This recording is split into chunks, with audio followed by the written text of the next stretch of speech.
Hey everyone, Steve here, and I'm just filming a series of videos to help people improve their jiu-jitsu when they can't get into the studio. And I feel that to be able to improve in jiu-jitsu when you can't physically train at the gym, you do have to do a lot, right? Or at the very least, we have a lot available to us, whether it's strength training, flexibility training, other types of conditioning, yoga. But what I wanted to do is start with helping the person who has no training partner and just wants to get back to doing some kind of jiu-jitsu movement as soon as possible, and maybe break a sweat in the meanwhile.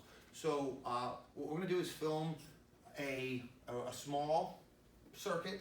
It'll be about 25 minutes, and what's great about a circuit is that you can put anything you want into the slots. Right? There's going to be 5 1-minute slots, with the fifth slot being kind of like a low intensity exercise that's kind of like a rest.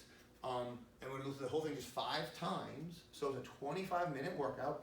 You don't need to time anything. We'll time it for you. I'll tell you when to go. I'll tell you when to stop. But like I said, it's a flexible thing.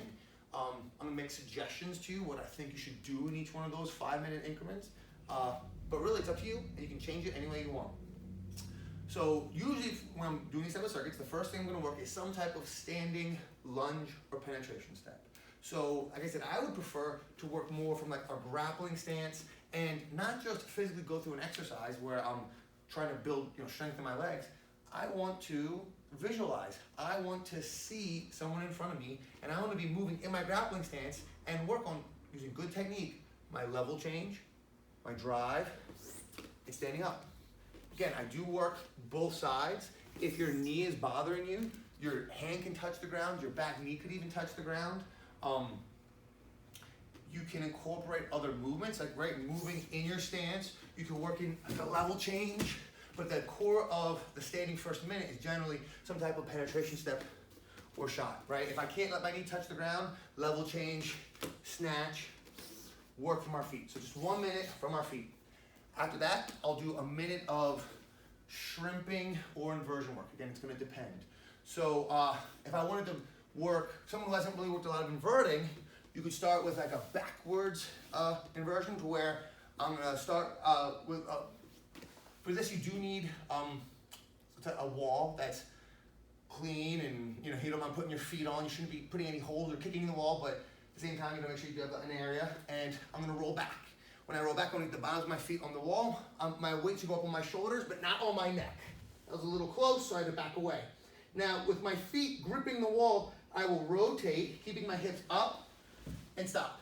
At that point, I will shrimp by using my feet to rotate onto my shoulder, and I will take my weight off my hips, put my weight onto my shoulder. My hips will even lift as both feet extend. I want my hips to try to get 90 degrees to my shoulder line, and I will crunch from my core, driving my hips down, driving, just a couple, turning around, coming back, inverting again, a little too far away, and coming back. For the people who are more experienced, you can simply work the wall inversion, which is a very difficult movement that takes a long time, but starting with that reverse rotation, that will help. That's basically what we're doing. We're doing that rotation, but we get the momentum to rotate over while still connected to our would-be opponent, or in this case, the wall. So if I start from the wall, facing the wall, my feet up. Again, I lift my hips slightly because there's going to be friction here, and I'm going to use my feet to connect to the wall and help me twist. As I twist, I will bring my head towards the wall. Like I'm crunching in, and as I crunch in, I'm going to elevate my hips up and rotate through. It's very hard to do slow. Like I said, it's a little bit easier when you get some momentum behind it. Ideally, I'd be able to do this on both directions. You can use your arms to swing. As I bring my arms in, I turn. My arm can help me come up. Like I said, it's hard to do slow. So if I'm up again, rotating, in. But you don't have to work on the wall. That's an advanced movement. You can absolutely shrimp for, like I said, it'll be about 1 minute. After we shrimp, I work some type of frame or really a handstand. It can use the wall would be great because it lets me put all my body weight on my arms. And again, you'd want to clean open space, go close to the wall. I walk my feet up, right, slow and controlled, and then I walk my hands in closer, right, and you hold and breathe, right? My arms are relatively locked out, and you breathe. It'll just be 1 minute. We'll come down. So after we do our handstand, I'll work off my back. So generally, I like to work my triangle because it works my entire core while allowing me to work on a movement that I know will translate into my grappling, at least a little bit, right? So I envision the person in front of me, I grab the person's wrist, I push the arm through, I'll jump my hips up, and I'll triangle the leg that's on the same side of the arm that's pushing under the other side. In, and I'll switch. Again, I'm working the basic triangle motion while lifting my hips. And if possible, I'll add a little bit of I'm holding the head and the wrist, punching the wrist through. Punch it through. Punch it through. So just 1 minute. And then with the last minute, I'll work some type of bridging, neck bridging, headstand, where this is kind of where I'll catch my breath if I need to. And at the same time, I will work on building neck strength, because that is very important for grappling. But I want to do it in a way that's safe. It's very easy to put too much tension on your neck. It shouldn't be hurting your neck.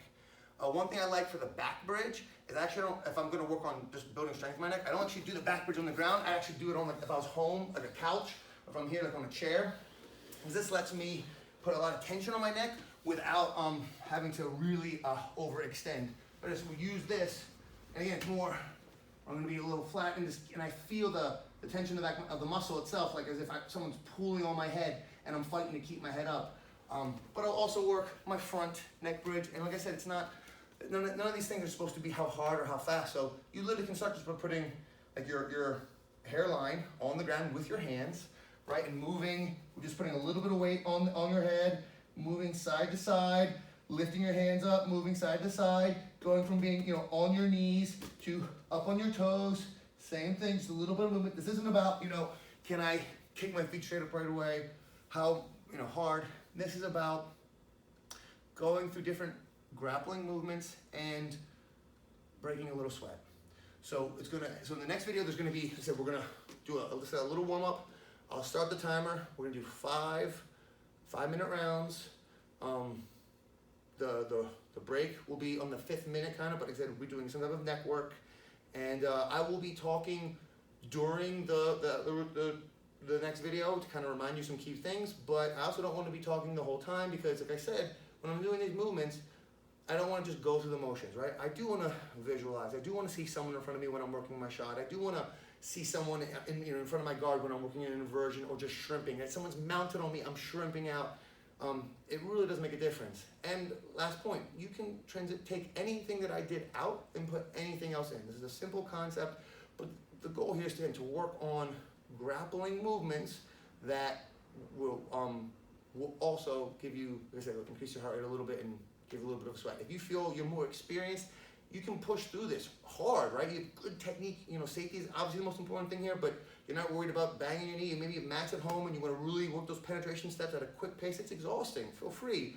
But especially the people who are newer, people who aren't, I want you to focus on technique over everything. So again, next video, 25 minutes, let's do it.